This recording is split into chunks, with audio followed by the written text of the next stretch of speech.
everyone, it's Nicole for Simon Says Stamp, and today we are going to be creating a flat shaker card with the September 2022 card kit called Let's Celebrate. I am using 6 products from the kit for my card today. It's very kit heavy, starting with this beautiful Minted Florals embossing folder. We're going to take some Distress Oxide inks and apply them with the detail blending brushes from Simon Says Stamp right to the raised areas of the embossing folder. I'm taking about 2 shades per color and blending them together on the raised area. I'm not worrying too much about staying super within the lines. I'm just trying to stay mostly on that raised area if possible. But this is going to create a really beautiful, like debossed, multicolored background for the back of our shaker. So even though we're creating a very simple flat shaker card, I wanted to make it super extra special by really kind of going all out with this background. I used KITSCH Flamingo and picked raspberry first with wild honey for the center of the flower. Now I'm using carved pumpkin and ripe persimmon with a little wild honey. And I am going to keep going all over the embossing folder. There are so many little areas. The little detail blending brushes are perfect for this, as you don't really have to worry that you're getting one ink color where you don't want it. I just love these little round detail brushes so much. Then we're going to take Festive Berries and Candied Apple for our red color combination. I wanted this to be very bright, happy, and colorful. It is a Let's Celebrate card kit after all, so it's definitely perfect for a celebration or birthday themed card, which is what we're creating today. In addition to this embossing folder, while I am applying the inks to this, I will tell you I'm also using the Let's Celebrate 6x8 clear stamp set from the kit. The Disco Ball Sequins, I'm actually using up all of the rest of these. I used some on my cards for the some other cards I created on my channel using this card kit. We're going to use the Doll Pink and White cardstock from the kit and the white envelope. The aqua color combination I'm using is Salvage Patina and Peacock Feathers.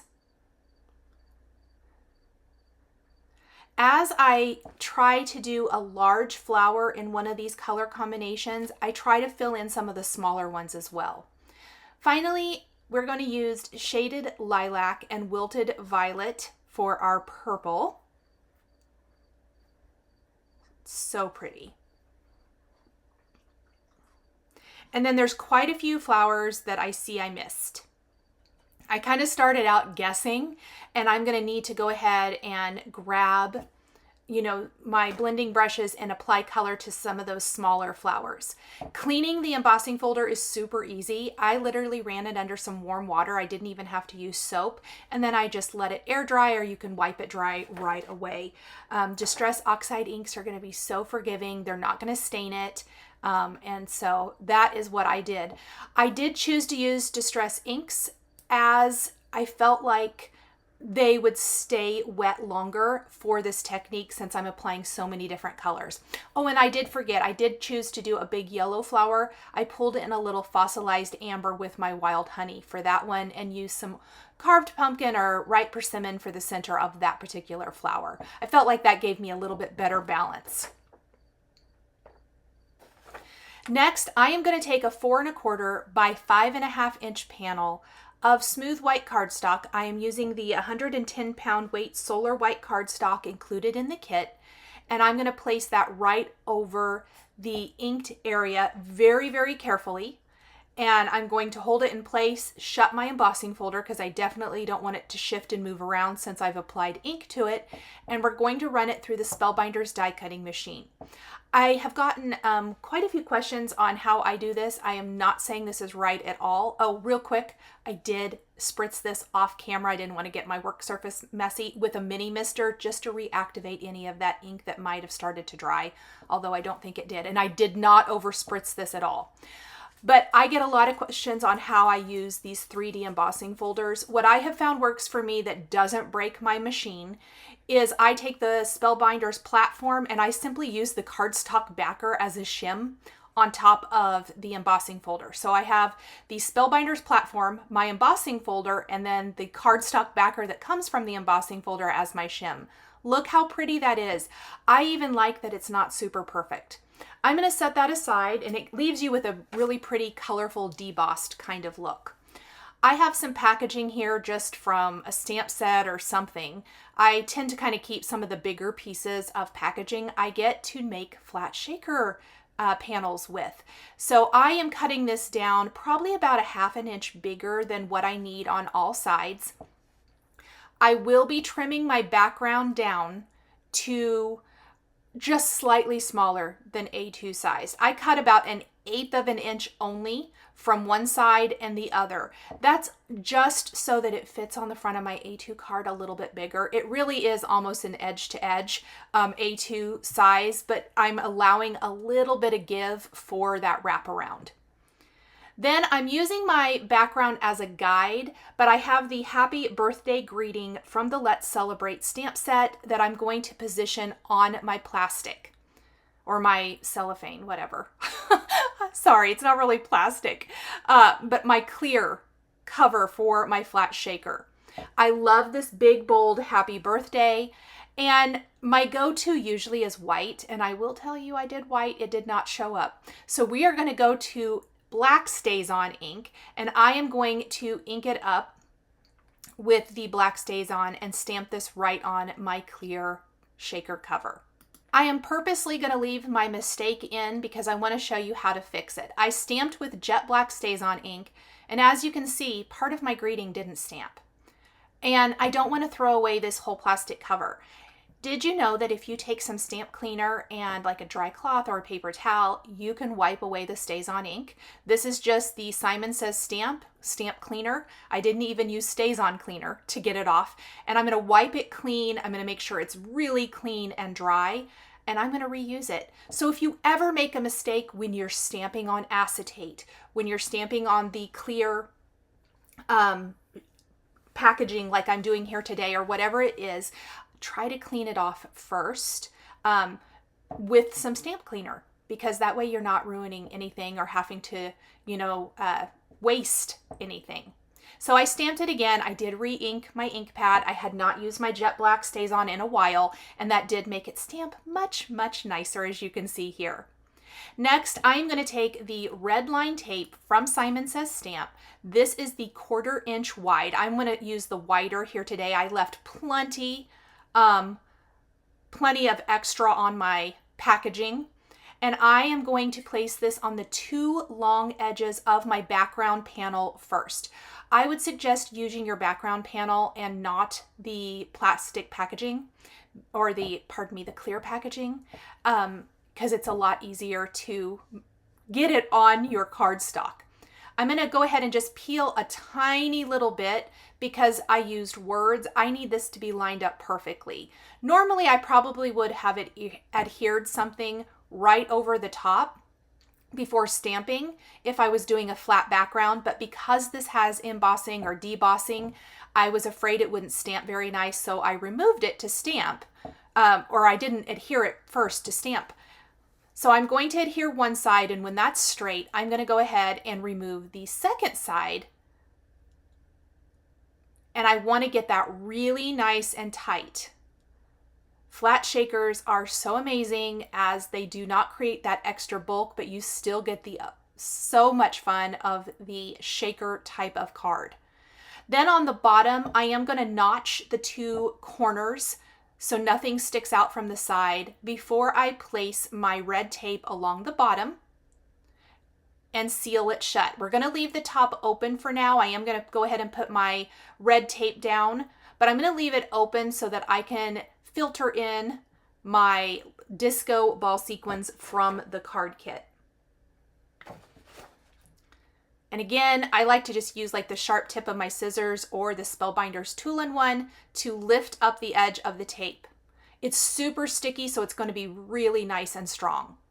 Here are all the rest of the disco ball sequins that I did not use. I used those on several projects, so you get a ton in the kit, but I have used them all up. I love them. They're so beautiful and colorful.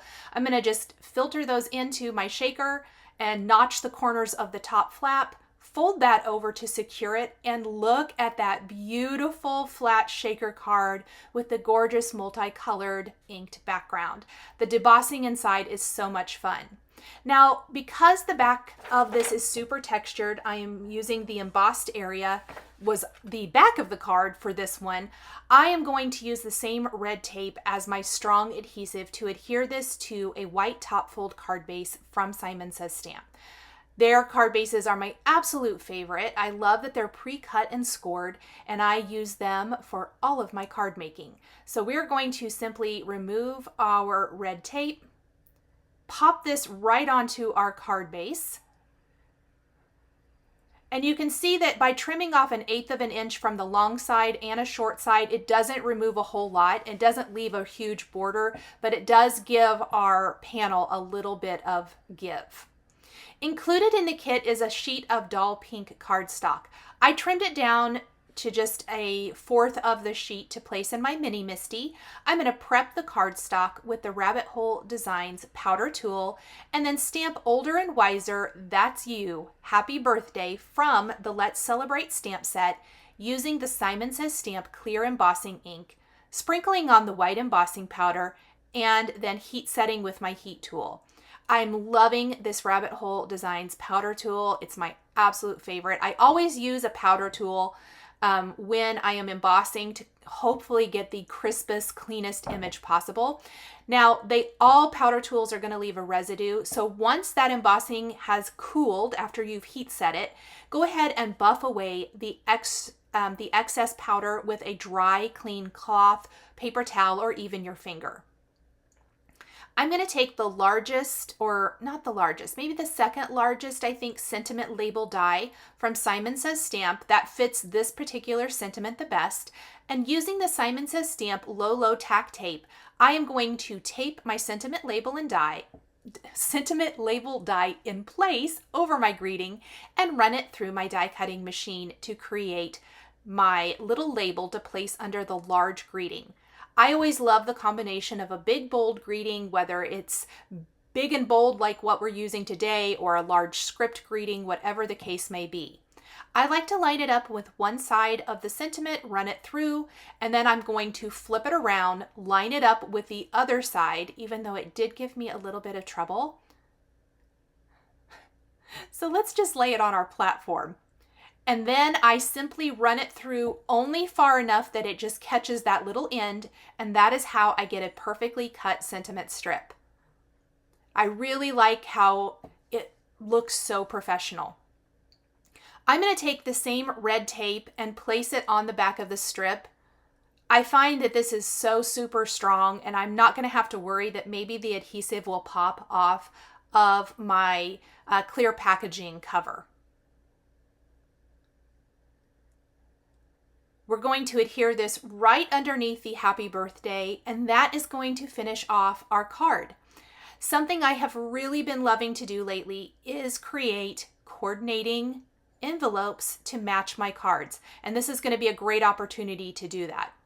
To get my sentiment label lined up perfectly, I did use the Simon Says Stamp T-square ruler, and perfect placement every single time. Using the white envelope that is included in the kit, we are going to take one of the greetings from the Let's Celebrate stamp set, and I am going to take the HBD, and I'm going to stamp a rainbow of this down one side of the card, but I kind of want to just change them up. I probably could have used an acrylic block for this instead of the MISTI and move it, but it didn't take that much longer to do it this way. I used Salvage Patina. Then we're going to use, I believe, Wild Honey. Our rainbow is missing a green. I didn't use a green for the background of my minted florals the embossing folder, so I just chose to use the ink colors that I already had out, so it matched perfectly. And you can see I'm just kind of shifting it a little bit, and it's going to create this really lovely stack of happy birthday along the left side of the envelope. I am doing it upside down on purpose because I just gave myself a little bit more room to have my greeting hang off the edge of the envelope. Carved pumpkin was the next color. I believe festive berries was next, and then KITSCH flamingo. On top of my stack, we are going to take another sentiment from the Let's Celebrate stamp set, and we're actually going to use the Let's Celebrate greeting, and we're going to stamp that with wilted violet right on top. Look how cute. This would even be a really fun way to design a card, a really clean and simple birthday card. You could stamp a stack of these HBDs in rainbow or whatever color combination you like, or you think the recipient will like, and I think that would make a super cute card.